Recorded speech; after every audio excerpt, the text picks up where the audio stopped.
Saya kira dakwah online untuk generasi milenial dan dakwah konvensional kepada masyarakat yang generasi lama itu tetap sekarang ini berjalan seimbang ya.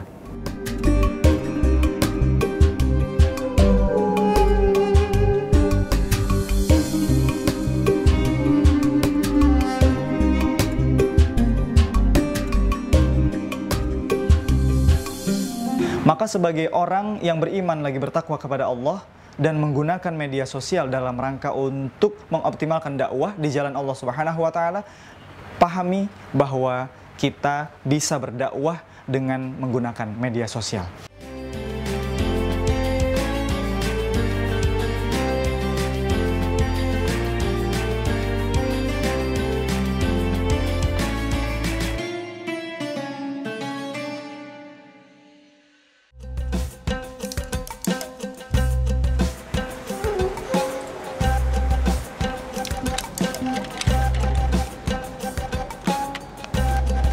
Pemirsa Jejak Islam, Islam selalu mengajak umatnya untuk terus mengajarkan kebaikan atau dikenal dengan istilah dakwah. Bukan pertumpahan darah itu adalah yang dibolehkan dalamnya. Yang pertama yang dimurkai oleh Allah Subhanahu wa taala, 3 hari sebelum mengambil dakwah pada umumnya dilakukan dengan cara berdiskusi dalam kelompok-kelompok kecil dengan tujuan untuk bertukar pikiran ataupun memberikan nasihat yang baik. Namun pada perkembangannya, dakwah tidak sebatas dalam lingkup tatap muka saja. Jaga 3 macam ini, karena ini bolehkah kita mendoakan seperti bahwa semoga yang menzalimi umat Islam itu dihukum, disegerakan, diazab di dunia sebelum di akhirat kelak. Dengan konteksnya yang Ustaz sebutkan bahwa kita tidak boleh melakukan kezaliman terhadap orang yang berbuat zalim kepada kita, sedangkan mereka kan sudah terlalu zalim terhadap umat Islam. Demikian. Assalamualaikum. membalas kezaliman dengan kezaliman. Membalas kezaliman dengan kezaliman. Nabi yang sering sampaikan kepada para sahabat, wa atbi sayyi'atal hasanah tamuha. Ikuti keburukan orang lain itu dengan kebaikan, maka kebaikan yang kamu laksanakan menghapus segala dosa-dosa yang telah lalu. Indahnya, sebaiknya, luar biasa jika kezaliman itu dibalas dengan kebaikan. Kalau kita melihat perkembangan dakwah khususnya di Kalimantan Selatan, perbedaan antara yang dulu dan yang sekarang, katakanlah dulu itu kita asumsikan pada era manual ya, dengan era digital, memang sangat terasa perbedaannya, terutama dari segi pemanfaatan alat-alat media, ya, teknologi. Tapi kalau dari segi materi yang disampaikan oleh para kiai, para ustadz, saya kira sepanjang sejarah sama saja. Hanya perbedaannya metode penyampaiannya dan media yang digunakan itu berkembang sangat pesat sekarang ini. Misalnya pemanfaatan media sosial seperti Instagram, kemudian juga YouTube ya, dan lain-lain, yang itu kemudian juga menjadi dianggap sudah cukup murah dari segi biaya, sehingga masjid-masjid yang kecil pun, musala-musala yang kecil pun sekarang sudah memanfaatkan misalnya siaran dakwah live streaming misalnya. Nah, oleh karena itulah maka para ustadz dan para kiai juga sekarang harus menyesuaikan diri ya, di mana mereka harus familiar dengan media-media mainstream, media-media sosial seperti yang kita lihat sekarang ini. Saya kira itu yang paling kita lihat perbedaannya secara historis, perkembangan dakwah antara masa lalu, masa manual dengan masa digital sekarang ini.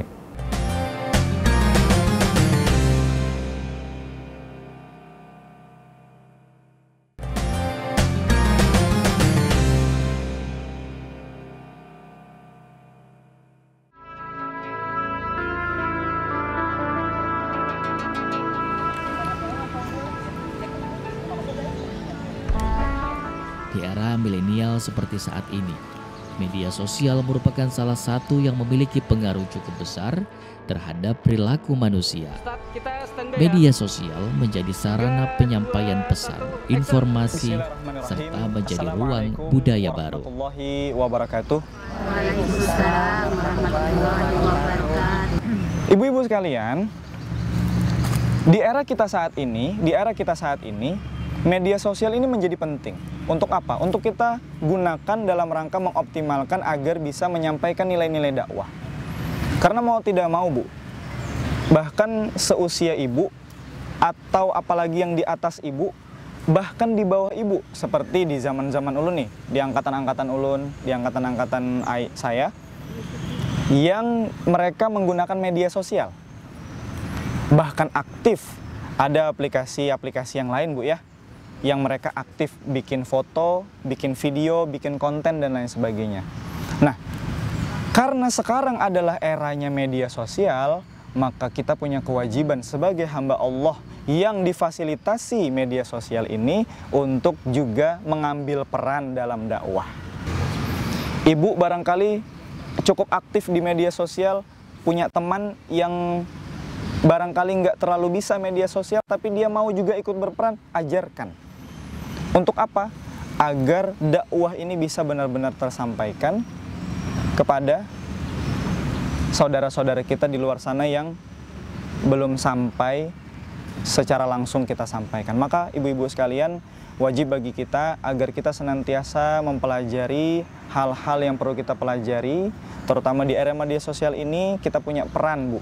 Kita punya peran untuk menyampaikan dakwah. Itu saja. Ini kita banyak sekali mendapati cara seseorang dalam berdakwah. Di era ini banyak sekali orang yang menggunakan media sosial seolah-olah tidak pada tempatnya. Seperti apa? Yaitu orang-orang yang menggunakan media sosial tidak bijaksana.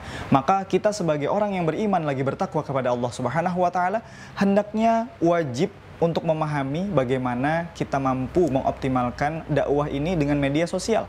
Lalu bagaimana agar kita bisa menggunakan media sosial dalam rangka untuk berdakwah kepada Allah?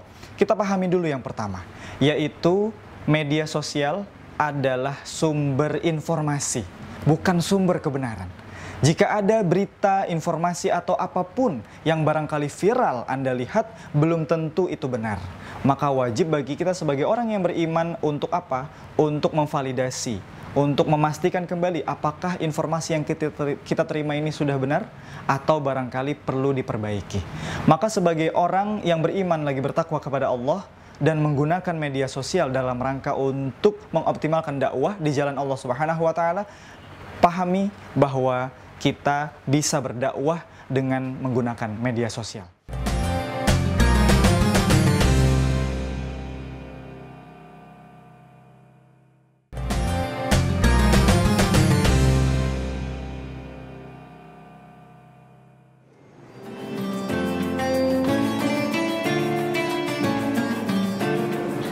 Ustadz, kita standby ya. Standby Ustadz ya. 3, 2, 1, action. Beberapa hari, bahkan beberapa bulan untuk mendapatkan sebuah informasi. Bagaimana dengan hidup Anda? Kalau tidak belajar dengan ilmu hidup, maka hidup. Yang namanya sebaik-baik penciptaan tidak ada kurangnya. Saya kira dari segi jangkauan kepada audiens itu sangat positif ya, karena walau bagaimanapun media ini adalah alat ya, alat yang bisa membantu untuk menyampaikan pesan-pesan agama kepada masyarakat secara luas. Nah, tetapi negatifnya itu tadi, kadang-kadang kalau dia diputar ulang itu bisa jadi menjadi bahan untuk hal-hal yang negatif sehingga disalahgunakan. Jadi misalnya ada seorang pendakwah yang di-cut ya, dipotong, diedit oleh orang-orang lain ya. Dia mengatakan misalnya Nabi Muhammad itu adalah seorang diktator misalnya. Padahal mungkin penjelasannya bukan seperti itu sebenarnya. Dia menjelaskan bahwa pada zaman Nabi misalnya masyarakat itu memegang politik diktator. Jadi yang diktator itu bukan nabinya tapi masyarakatnya. Tapi kata-kata masyarakat itu kadang-kadang bisa dipotong.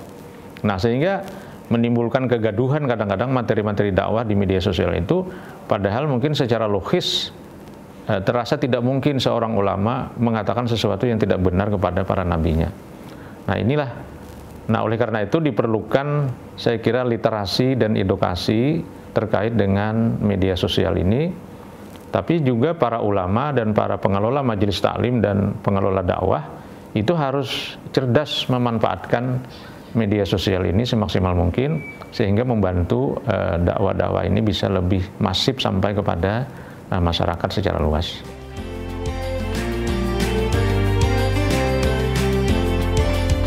Fenomena saat ini banyaknya anak muda yang menjadi penggiat media sosial sebagai konten kreator maupun influencer, di mana mereka berdakwah melalui konten yang menarik, persuasif, dan paling utama tetap berlandaskan Al-Quran dan juga hadis. Hal ini menjadi salah satu faktor membuat dakwah di media sosial menjadi hal yang kekinian, terutama di kalangan anak muda. Rabbi syrah li sadri wa yassir li amri wahlul 'uqdatam min lisani yafqahu qawli.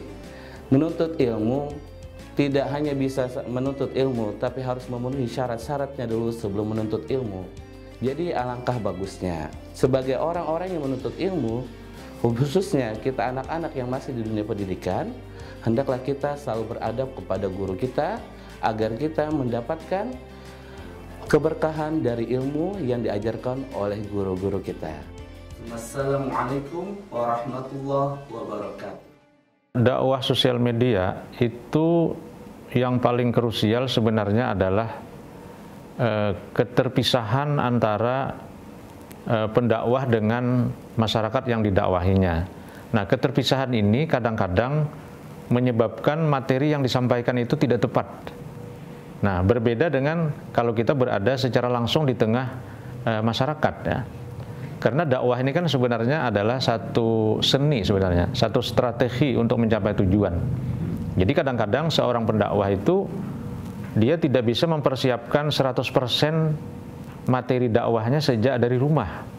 Tapi ketika dia bertemu dengan jamaah, dia sudah bisa memperkirakan, oh ini kira-kira dakwah atau materi dakwah atau metode dakwah yang disampaikan lebih cocoknya seperti ini. Nah, kalau kita dakwah melalui online, kita itu seperti ngomong di tengah kegelapan malam gitu. Kita nggak tahu siapa yang mendengarkan, siapa yang melihat ya. Nah, disinilah kadang-kadang terjadi persoalan, di mana materi-materi dakwah yang disampaikan dalam pola A misalnya, tapi yang menerima itu adalah masyarakat pola B. Nah, di sini nanti akan terjadi semacam kesalahpahaman. Dakwah melalui media sosial itu rentan akan, dalam tanda petik ya, dibajak oleh kalangan-kalangan tertentu yang berniat negatif ya. Jadi misalnya ada satu dakwah yang sebenarnya materinya bagus ya, tahap demi tahap disampaikan, tetapi ada orang yang mungkin kemudian mengambil dakwah itu kemudian diedit, nah kemudian di-cut, dipotong, di-crop dan sebagainya, sehingga yang muncul itu hanya sedikit dari dakwah yang sebenarnya sangat lengkap. Nah, sehingga kadang-kadang konteksnya itu disalahgunakan. Nah, itu saya kira bahaya atau hal-hal negatif yang kita lihat dalam dakwah media sosial. Nah, berbeda dengan dakwah konvensional, kita bisa mendengarkan seorang ustadz berceramah dari A sampai Z, dan kita juga bisa menanyakan. Bahkan sekarang ini dakwah-dakwah itu dilaksanakan dalam dua pola kan. Satu secara sepihak melalui ceramah-ceramah, uraian-uraian, satu arus ya. Tapi yang kedua juga dilaksanakan dakwah-dakwah itu dalam bentuk dialog. Nah, tentu kalau dakwah melalui streaming itu mungkin dialognya tidak akan terlalu intensif. Tapi kalau dilaksanakan secara langsung itu akan dapat secara keseluruhan, secara utuh materi dakwah bisa dipahami oleh masyarakatnya.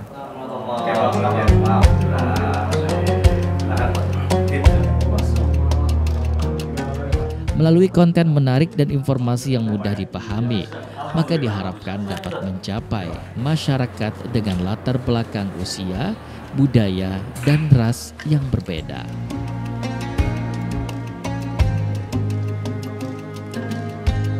Memang terkenal cerdas orangnya, sehingga diamanahi sebagai panglima perang Dan nah itu Pak. Jadi namun karena dakwah dengan media sosial ini bersifat satu arah, pemahaman yang didapat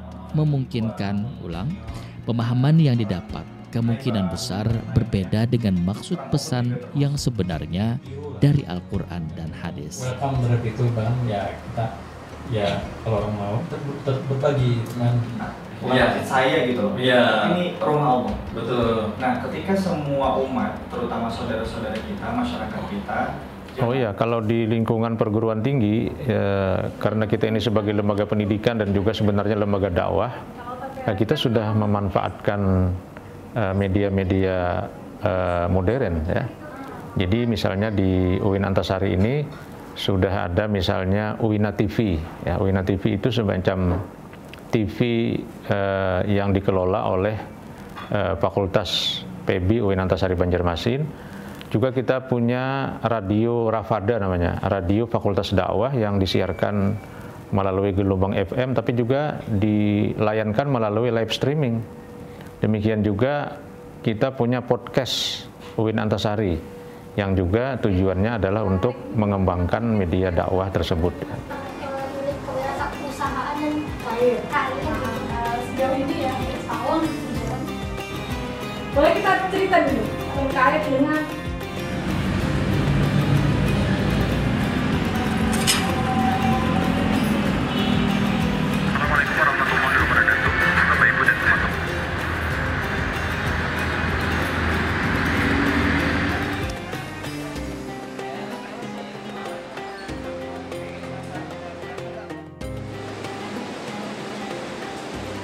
ada banyak sekali peran-peran konten kreator, influencer, atau siapapun Anda yang barangkali sudah menggunakan media sosial dengan bijaksana. Dan alhamdulillah tentu kita ketika sudah belajar tentang media sosial, kita belajar tentang bagaimana menggunakan media sosial dengan bijak. Maka media sosial ini adalah fasilitas yang sudah dihadirkan Allah kepada kita untuk apa? Untuk bisa menyampaikan dakwah-dakwah, pesan-pesan dari Allah Subhanahu wa taala dan sunnah-sunnah dari Nabi sallallahu alaihi wasallam.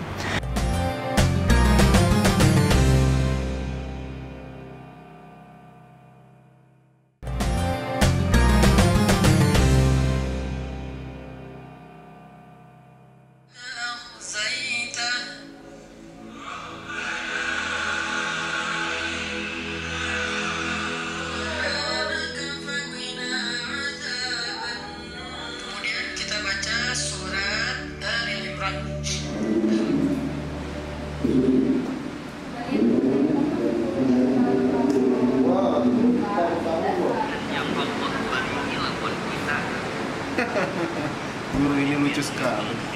Lalu bagaimana agar kita benar-benar mampu memastikan bahwa kita menggunakan media sosial, agar media sosial ini kita gunakan untuk menyampaikan pesan-pesan dari Allah, dan kita juga mampu untuk menyampaikan sunnah-sunnah dari Nabi Shallallahu Alaihi Wasallam.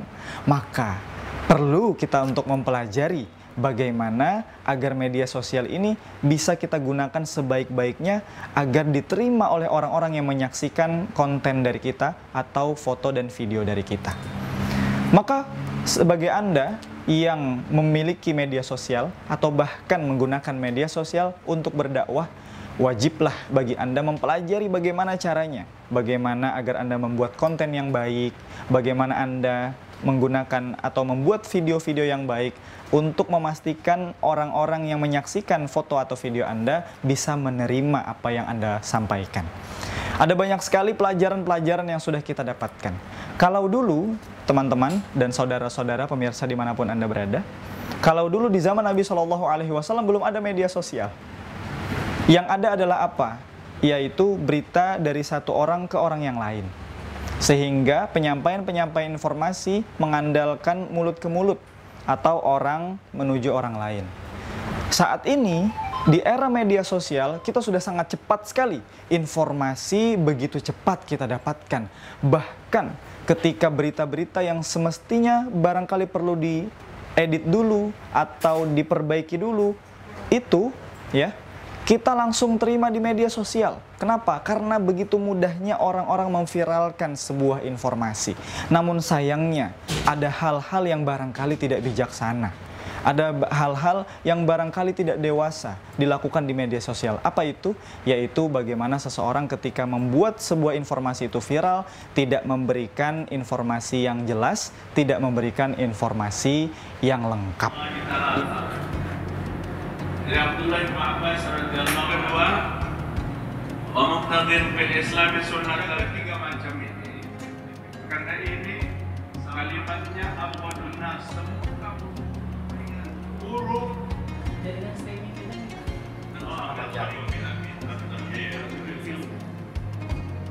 7 kilo. Berapa Ustaz yang paling indah?